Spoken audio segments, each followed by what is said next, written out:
왜 판단합니까? 오야가 위에서 쏘락하면 쏘야지. 본인이 오야입니까? 본인 그 김건희한테 가서 김건희한테 뭘 말이나 똑바로 해요. 김건희가 권력을 쥐고 있잖아요. 권력진 사람이 오다를 내리는데 본인이 왜 잡소리 합니까? 하지 말라는 게 보니까- 아니잖아. 말투와 호칭에서 드러난 묘한 권력 관계, 여기에도 관심이 모아지고 있습니다. 어제 녹취에선 명태균 씨가 뒤에서 대통령을 지라고 부르는 게 확인이 됐죠. JTBC 보도를 통해선 김건희 여사는 오야, 즉 우두머리라고 부른다는 게 확인이 됐는데요. 반대로 대통령 부부는 명 씨를 명박사, 선생님이라고 부른다고 하죠. 자, 이 때문에 녹취록상 서열은 명 씨가 제일 앞서는 게 아니냐, 이런 말까지 나왔습니다. 이런 관계가 어떻게 가능할까요, 부장님? 너무 어려운 질문이라 답변하기가 어렵습니다. 명 씨는 자취를 감췄지만 명 씨의 말은 남았습니다. 며칠 전 진행한 인터뷰에서 명 씨는 윤 대통령에게 2년 안에 개헌을 하고 물러나라고 했다라고 밝혔습니다. 대통령은 이 말을 듣고 난리가 났는데 명 씨는 이렇게 말한 이유에 대해 5년을 버틸 수 있는 내공이 없기 때문이라고 잘라 말했습니다. 다시 명 씨의 입과 증거들에 시선이 쏠리고 있습니다. 네, 대통령 당선인에게 2년만 하고 내려오시라 이런 얘기까지 했다는 본인 주장이 있습니다. 잠시 뒤에 짚어보고요. 일단 민주당이 녹취 파일을 많이 확보한 것으로 전해지고 있습니다. 추가로 녹취를 언제 공개할지, 그 녹취에는 무엇이 있을지가 궁금한데 노종면 원내 대변인이 이렇게 답을 했습니다. 3분의 1도 못 들어본 것 같아요, 아직. 그러니까 가능성은 다 열려 있다고 보시면 됩니다. 제가 하나하나 들을 때마다 네. 아, 이런 내용도 있었어? 이러면서 듣거든요. 어떤 내용이 들어있는지 정말 잘 모르겠어요. 그래요. 짐작이 안 돼요. 지금 짐작하는 것은 무의미하다고 저는 판단합니다. 자, 워낙 많아서 3분의 1도 못 들었다. 그리고 오늘 추가로 나눈 언론 보도를 보면 녹취가 최소 50개는 더 있다라는 이야기까지 나오고 있습니다. 대통령 부부의 육성이 새롭게 녹취로 폭로될 가능성 얼마나 있는지 이동학 의원님 얘기부터 들어보죠.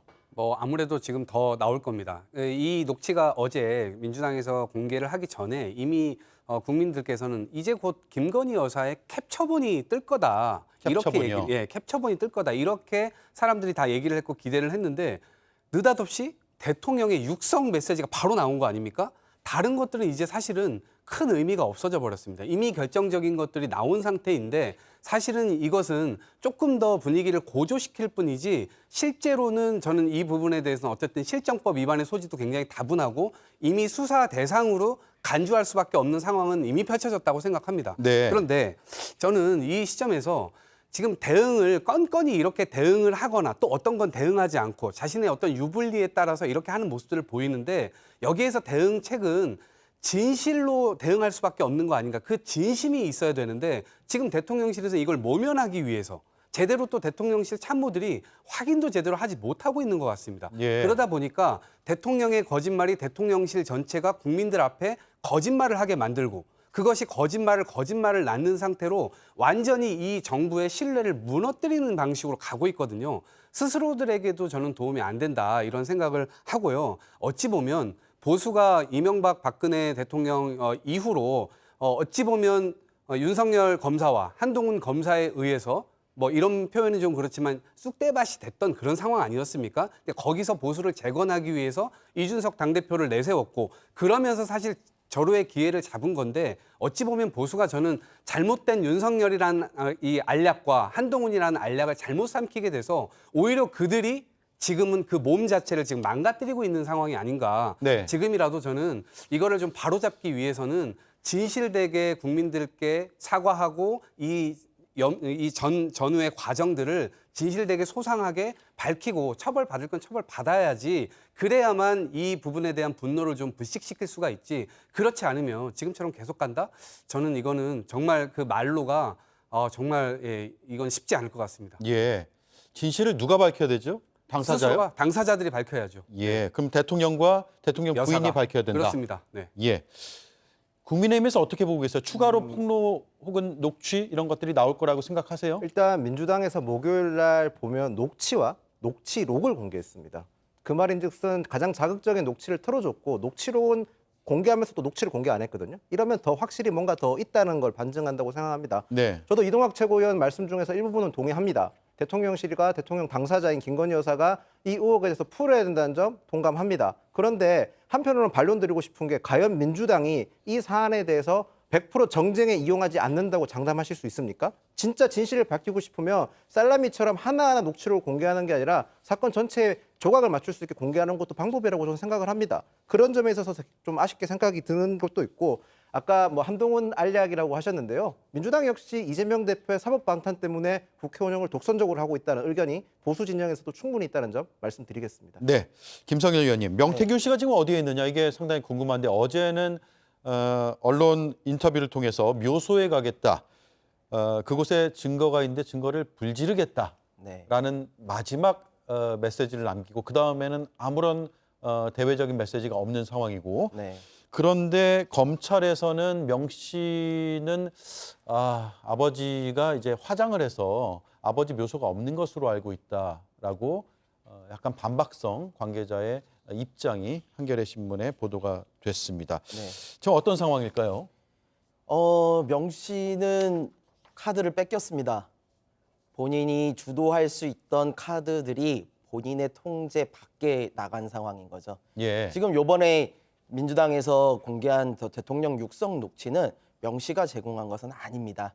그 녹음 상태나 이런 것을 보고 그쪽에서 얘기도 들어봤을 때 명 씨와 같이 다니는 누군가가 녹취를 해서 전달을 한 것으로 지금 얘기가 나오고 있는데요. 그러니까 명 씨의 의사와는 무관하게 전달이 된 거라는 그렇죠. 거네요. 그럼 이제 명태균 씨가 그동안 자신 있게 내가 이만큼 뭘 가지고 있는데 니들이 감히 나를 건드려? 라고 하던 게 아무런 소용이 없어진 거예요. 자기가 오히려 자기가 떠들고 다녔던 것들이 자기에게 칼로 돌아오는 상황이 돼버린 거죠. 이제 명 씨는 더 이상 언론 앞에 나서가지고 자신 있게 얘기할 때가 아니라 자기가 혹시라도 구속될 것을 대비해가지고 예. 증거들을 없애는 작업에 들어간 것이 아닌가라는 생각은 좀 하고요. 그다음에 저희 불지르러 간다 뭐 이런 이야기들을 이 말에서 보면 아시듯이 화장을 한 상황에서 묘소가 어딨냐라고 얘기하는 것처럼 명 씨는 그 사실을 있는 그대로 얘기하는 스타일은 아닌 것 같아요. 예. 약간의 비유와 과장이 항상 섞여 있다. 그 점을 같이 좀 항상 느껴야 된다. 저희 인식을 하고 바라봐야 된다 이렇게 생각합니다. 네.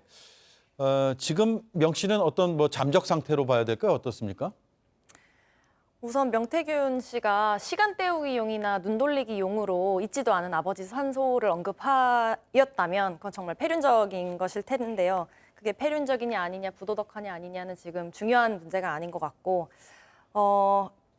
명태균 씨는 그동안 이제 여러 매체를 통해서 인터뷰를 통해 자신의 메시지를 은근히 대통령실에 전달을 했었죠. 네. 내가 입을 열면 대통령은 하야해야 한다. 뭐 그랬다가 농담이라고 그랬다가 또 김건희 여사와의 대화를 공개했다가 뭐 휴대폰이 내 변호사다 이러면서 은근히 협박을 하거나 지금 이제 휴대폰을 불지르겠다, 증거를 인멸하겠다라는 식으로 말을 하고 있는데 이게 모두 자신의 안위를 지키기 위한 몸부림이라고 생각을 하고요. 아직은 상황을 더 지켜봐야 하긴 하겠지만 정말로 도주를 했다는 정황이 드러난다면 이거야말로 명태균 씨가 스스로 죄를 인정한 꼴이나 마찬가지이기 때문에 앞으로 뭐 교묘하게 검찰의 수사를 피해가거나 그런 일은 어려울 것이라고 생각합니다. 네. 어쨌든 창원지검에선 명 씨의 소재를 파악 중이라고 했으니까 잠적 상태인 것으로 지금은 판단할 수밖에 없을 것 같습니다. 근데 명 씨가 오늘자 동아일보 보도를 보면 어제 녹취 공개 전인 지난 28일에 10월 28일입니다. 명태균 씨와 동아일보가 인터뷰를 했는데 그 내용이 상당히 충격적이에요.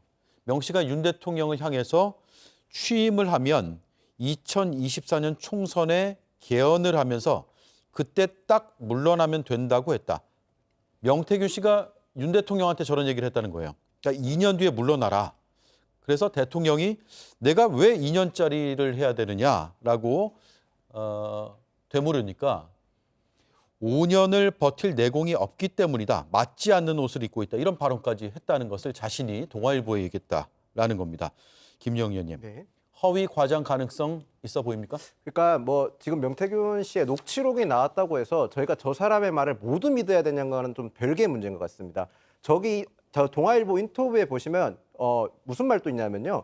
본인이 민주당 이용성 의원이 본인을 포섭했다는 말도 있습니다. 예. 회유했단 말이 있습니다. 예. 자기를 대선 기간 동안 유럽에 나가 있어라. 그러니까 본인을 엄청 과시하는 거죠. 내가 대선에 영향을 줄 만큼 대단한 사람이니까 민주당 현역 국회의원이 와서 나를 회유했다. 이런 말까지 있거든요. 저희가 그러면 이런 상황에서 저 사람 말을 어디까지 신뢰할 수 있을지는 별개의 문제라고 저는 생각합니다. 녹취록이 나온 부분 분명히 검증해야 될 부분도 있고 해명해야 될 부분도 있지만 저희가 100% 저 사람 말에 모든 걸 다 진실인 것처럼 끌려가는 건 또 바람직한 자세는 아니라고 생각합니다. 예, 그렇죠. 그런데 그런 생각도 들어요. 저도 이제 기자니까 언론 보도를 전제로 인터뷰를 할 텐데 저런 내용을 본인이 주장을 하면 언론 보도가 나갈 것이고 대통령실 입장에서 사실이 아닐 경우에는 바로 법적 대응을 할 텐데 그럼에도 자신 있게 저런 이야기를 한단 말이에요.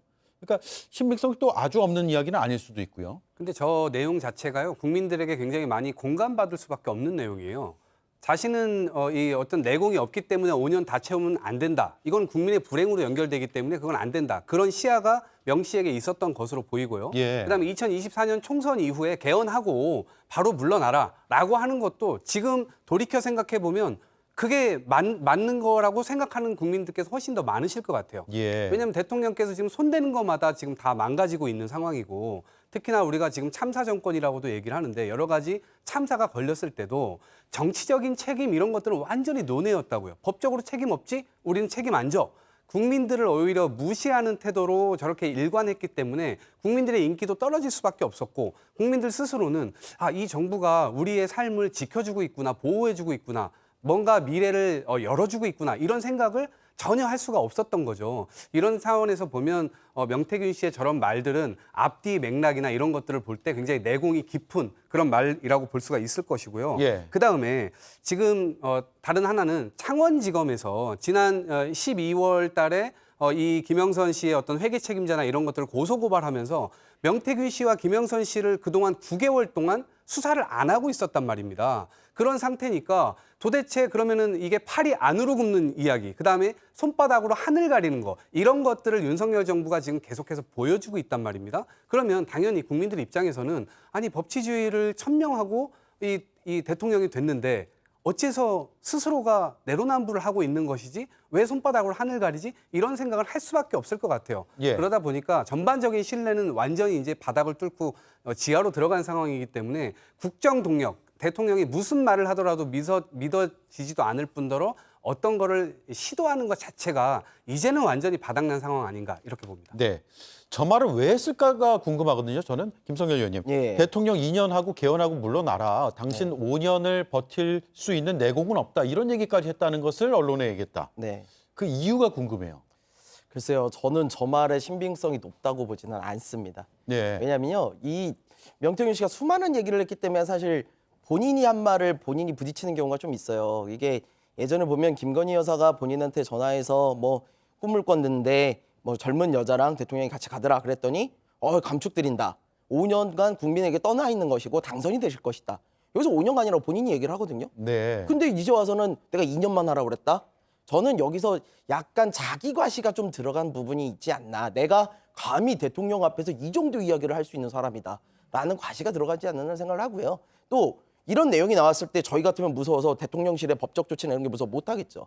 하지만 대통령실이 자기를 건드리지 못할 것이라는 확신은 있는 것 같아요. 예. 실제로도 여태껏 명태균 씨가 한 발언에 대해서 대통령실은 마지못해 해명을 한 두어 번 했을 뿐이지 그것도 해명도 굉장히 사실 궁색하고 거짓 해명을 하고 있거든요. 그러다 보니까 내가 무슨 말을 해도 대통령실은 어차피 나한테 대응 못해 라고 생각하고 좀 과시적인 이야기를 하지 않았나라고 보고 있습니다. 짧게만 붙이면 민주당에서는 지금 개헌 관련된 TF도 지금 띄웠습니다. 네. 그러니까 이게 탄핵이라고 하는 아주 부정적 요소, 역사의 부정적 요소를 남기는 것보다는 실제로 대통령의 결단 혹은 결단을 안 한다 하더라도 여야가 같이 합심해가지고 지금의 이 국면을 국가의 어떤 미래의 운명을 바꿀 수 있는 정치 체계 자체를 바꿔내는데 어쩌면 힘이 에너지가 응집될 수도 있다 이런 생각을 하는데 지금 이대로 가면 국정 동력이 상실된 상태에서 윤석열 대통령의 이건 우스갯소리지만 유일한 업적은 나이 단축밖에 없어요. 나이 단축한 거. 그런데 실제로 임기까지 단축하면서 개헌까지 하면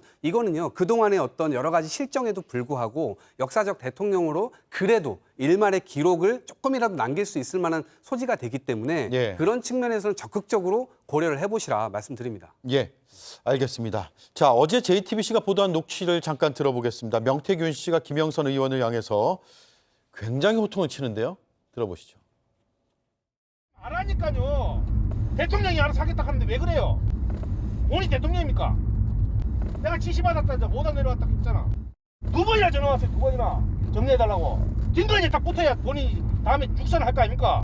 시킨 대로 해야. 어디 붙어야 먹고 산다고 내가 얘기해도 본인이 왜 판단합니까? 오야가 위에서 쏘락하면 쏘야지. 본인이 오야입니까? 본인 그 김건희한테 가서 김건희한테 뭘 말이라도 똑바로 해요. 김건희가 권력을 쥐고 있잖아요. 권력진 사람이 오다를 내리는데 본인이 왜 잡소리 합니까? 하지 말라는 게 아니잖아. 본인 거 다 윤석열이랑 온천해서 윤석열이 뭐라 할줄 압니까 나한테? 시키면 왜 시킨 대로 안 합니까 자꾸? 네, 아주 쩔쩔매는 김영선 전 의원의 목소리도 일부 들어가 있습니다. 물론 전체 맥락을 다 듣지 못했기 때문에 부분적으로만 해석을 할 수밖에 없을 것 같고요.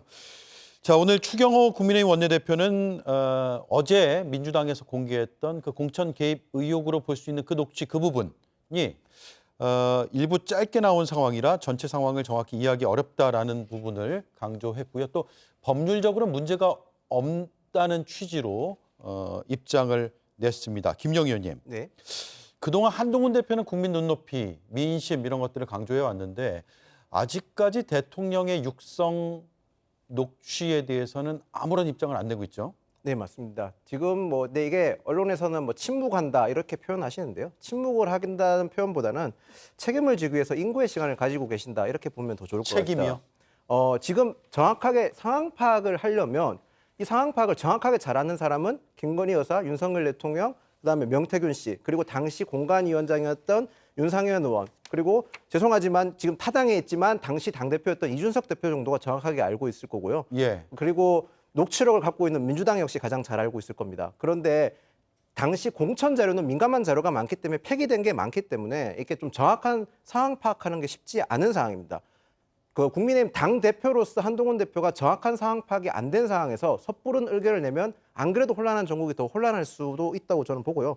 거기다가 한동훈 대표가 숙고의 시간을 가진다면 결정을 하고 나서는 절대로 회피하거나 흔들리는 경향이 없었습니다. 그렇기 때문에 국민들께서는 다소 늦은 감이 있으실 수도 있겠지만 최대한 책임을 피하지 않고 회피하지 않기 위해서 조금 인고의 시간을 가지고 계시고 빠른 시일 내에 언제 시점이 될지 제가 함부로 확답은 못 드리겠지만 충분히 의견을 내실 거라고 저는 생각합니다. 네. 한동훈 대표는 사실관계를 지금 파악 중인 것으로 보이고 반면에 친윤계 의원들은 저런 대통령 옹호성 발언을 하고 있습니다. 대통령 당선인 신분이었기 때문에 탄핵 사유 안 된다. 김재원 최고위원은 선거 개입 아닌 개인 의견 개진에 불과하다. 강명구 의원은 박절하지 못한 분이어서 사적 얘기를 했을 뿐이다라고 대통령실과 대통령을 방어하는 상황입니다. 이건 제가 잠깐만 드려야 될 것 같아요. 네. 이준석 저희 개혁신당 전 대표를 언급을 했기 때문에 얘기를 안 할 수가 없는데 이 사건의 발단을 잘 기억해 보십시오. 김영선 전 의원과 김건희 여사와의 텔레그램이 있었다. 그 텔레그램이 무슨 내용이냐면 이번 총선에서 지역구를 옮기고 뭐 하는 거에 있어서 김건희 여사가 가입을 했다라는 부분이었어요. 그럼 이번 총선에 대해서 비대위원장이 누구였습니까? 이번 총선에 있어가지고 국민의힘 비대위원장과 공천관리위원장은 누구였습니까? 한동훈 대표 아닙니까? 한동훈 대표한테 그럼 김건희 여사가 직접 전화를 했는지 안 했는지 한동훈 대표 이거에 대해서 한 번도 얘기를 한 적이 없어요. 예. 그거를 전에 얘기할 거 아닙니다. 한동훈 대표 본인이 나 김건희 여사한테 전화 받은 적 없어. 이렇게 얘기를 해야 될 거 아닙니까? 안 했습니다. 왜 안 하는지 모르겠습니다. 입장 밝혀야 된다고 봅니다. 네. 뭐 언론 보도에 따르면 다음 주 월요일쯤에 입장이 나온다고 하는데 그것도 역시 전망과 추측일 뿐입니다. 자, 지지율 붕괴 얘기로 넘어가겠습니다. 이수진 앵커가 브리핑하겠습니다.